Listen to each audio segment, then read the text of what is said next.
बड़ी खबर आ रही है कि सुप्रीम कोर्ट में जो एक माइनिंग कंपनियों का मामला चल रहा था जिसमें 2005 से टैक्स देनदारी का मामला था, उस पर उसका फैसला आ गया है। कई शर्तों के साथ इस फैसले को लागू किया गया है और ये संवैधानिक पीठ का फैसला है। ज़्यादा जानकारी के लिए हमारे सहयोगी असीम के पास चलते हैं जो इस खबर को ट्रैक करते हैं। असीम, बताइए पूरी खबर।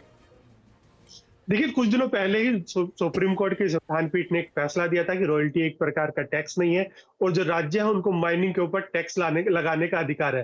क्योंकि ये मामला पिछले 25 सालों से सुप्रीम कोर्ट के अंदर पेंडिंग था, तो ये डिसाइड करना था कि ये टैक्स लायबिलिटी कंपनियों की कब से लागू होगी। तो अब सुप्रीम कोर्ट की आज कॉन्स्टिट्यूशन बेंच ने एक बड़ा फैसला सुनाया है। सुप्रीम कोर्ट ने कहा था कि इसको जो रेट्रोस्पेक्टिव है उसको रिजेक्ट कर दिया जाए और इसको प्रोस्पेक्टिव ही लागू किया जाए, यानी कि जब से सुप्रीम कोर्ट ने फैसला दिया है तब से लागू कर दिया जाए। लेकिन सुप्रीम कोर्ट की संवैधानिक पीठ ने आज फैसला दिया। सुप्रीम कोर्ट की संवैधानिक पीठ ने कहा कि जो पिछले जो कंपनियां हैं उनको साल 2005 से जो टैक्स है राज्य वो लगा सकते हैं और कंपनियों को उसी तारीख से टैक्स देना पड़ेगा। लेकिन अब सुप्रीम कोर्ट ने के साथ कई सारी शर्तें जोड़ दी हैं। सुप्रीम कोर्ट ने कहा कि कंपनियों के ऊपर किसी भी तरह की इंटरेस्ट और पेनल्टी नहीं लगेगी। दूसरा, कंपनियां इस पैसे को किश्तों के अंदर दे सकती हैं। 12 साल की किस्तें कंपनियां बांध सकती हैं और 12 साल की 1 जुलाई 2026 से ये किस्तें शुरू होंगी, ऐसा सुप्रीम कोर्ट का यह आदेश है। तो जो माइनिंग कंपनियां उनकी काफी बड़ी लायबिलिटी यहाँ पर बन करके आ सकती है। अभी कैलकुलेशन होगा कि माइनिंग कंपनियां काफी विरोध कर रही थी, केंद्र सरकार भी इसका विरोध कर रही थी कि जो राज्य हैं उनके ऊपर उनको टैक्स लगाने का अधिकार पहले नहीं देना चाहिए और खासतौर पर अगर ये टैक्स लगाया जाता और रेट्रोस्पेक्टिव डेट से लगाया जाता तो काफी बड़ा नुकसान माइनिंग कंपनियों को हो सकता है। अब देखना पड़ेगा कि कंपनियों की लायबिलिटी कितनी निकलती है। एक बड़ी राहत यहाँ पर कंपनियों के लिए है कि उनको इंटरेस्ट और पेनल्टी नहीं देनी पड़ेगी, सिर्फ साल 2005 से ही उनको टैक्स देना पड़ेगा।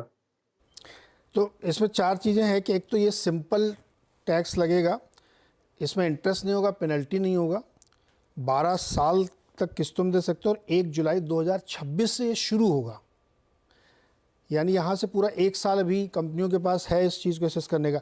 तो ये बेसिकली आप ये कहना चाहते हैं, जो मैं समझ पा रहा हूँ, कि इसमें रॉयल्टी को अलग रखिए और टैक्स तो आपको दे, कोई दर वर भी है इसकी, क्या कौन सा टैक्स इसमें लगेगा?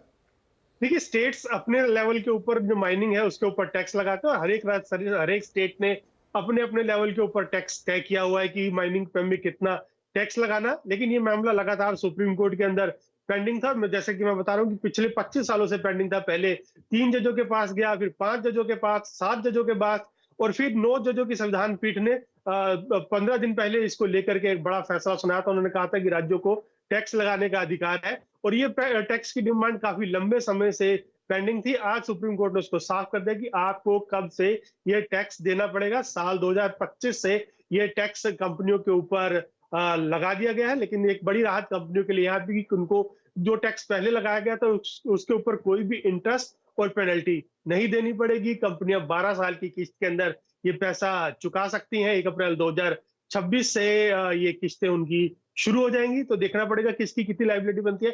ये भी बता दूं कि जब ये पहला आदेश आया था तो टाटा माइनिंग ने अपनी एक लायबिलिटीज बताई थी कि उनकी 17,000 करोड़ रुपए की लायबिलिटी बनती है। लेकिन वो शायद हो सकता है कि इंटरेस्ट और पेनल्टी के साथ वो लायबिलिटी हो। बाकी कंपनियों की भी ऐसी ही कोई बड़ी लायबिलिटी हो सकती है। तो देखना पड़ेगा कि कौन सी कंपनी की कितनी लायबिलिटी बनती है, वो इंटरेस्ट और पेनल्टी के साथ बनती है और वो किस्तों के अंदर कितना पैसा यहाँ पर चुकाती है।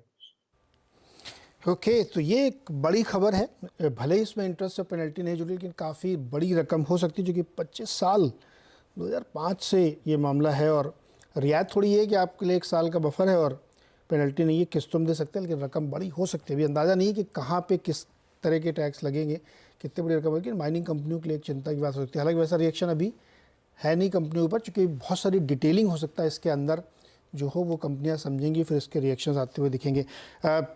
असीम, बहुत शुक्रिया और इस पर नज़र बनाए रखिए और अगर डिटेल मिले आपको तो शेयर करिए हमारे साथ कि किस किस तरीके से ये आगे मामला बढ़ेगा। और इसमें कोई, अब मेरे ख्याल में अब लीगल रेमेडी तो कोई बची नहीं होगी, क्योंकि संवैधानिक पीठ का मामला है ये।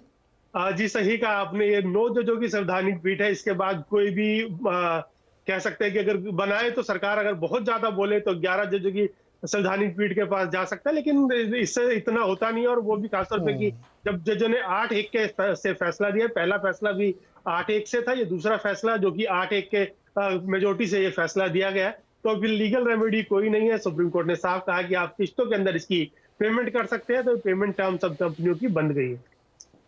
हाँ, तो जनरली इस तरह की बड़ी बेंच से जब फैसला आता है तो उसमें लीगल रेमेडी का ऑप्शन नहीं बचता है। एनएमडीसी इस वक्त 3.5% नीचे आ चुका है। हिंदुस्तान कॉपर 3.5% नीचे आ चुका है। बहुत शुक्रिया असीम, ज़्यादा जानकारी और लेके आइएगा। मानस जी, एनएमडीसी और हिंदुस्तान कॉपर में कोई राय आपकी? देखिए, न्यूज आने के बाद एनएमडीसी में सेलिंग प्रेशर ज्यादा देखने को मिल रहा है और हमें यह भी ध्यान रखना है कि एनएमडीसी ने अब फाइनली अपने 200 मूविंग एवरेज को ब्रीच कर दिया है। मेरे ख्याल से गिरावट बढ़ सकती है, तो अगर एक ट्रेड लेना होगा तो वो शॉर्ट साइड पे होगा। 221 के स्टॉप लॉस से बिकवाली करने का ट्रेड ले सकते हैं। रिस्की ट्रेड है, इसलिए स्टॉप लॉस जरूर लगाइए। नीचे की तरफ 205 रुपए तक के टारगेट आपको एनएमडीसी में देखने को मिल सकते हैं। और दूसरा हिंदुस्तान कॉपर में? हिंदुस्तान कॉपर को मैं फिलहाल के लिए थोड़ा वेट करना प्रेफर करूंगा, क्योंकि यहाँ पर एक सपोर्ट है 299 के आसपास। अगर 299 के नीचे जाएगा तो फिर बिकवाली करेंगे, फिर टारगेट आप 280 के सेट कर सकते हैं।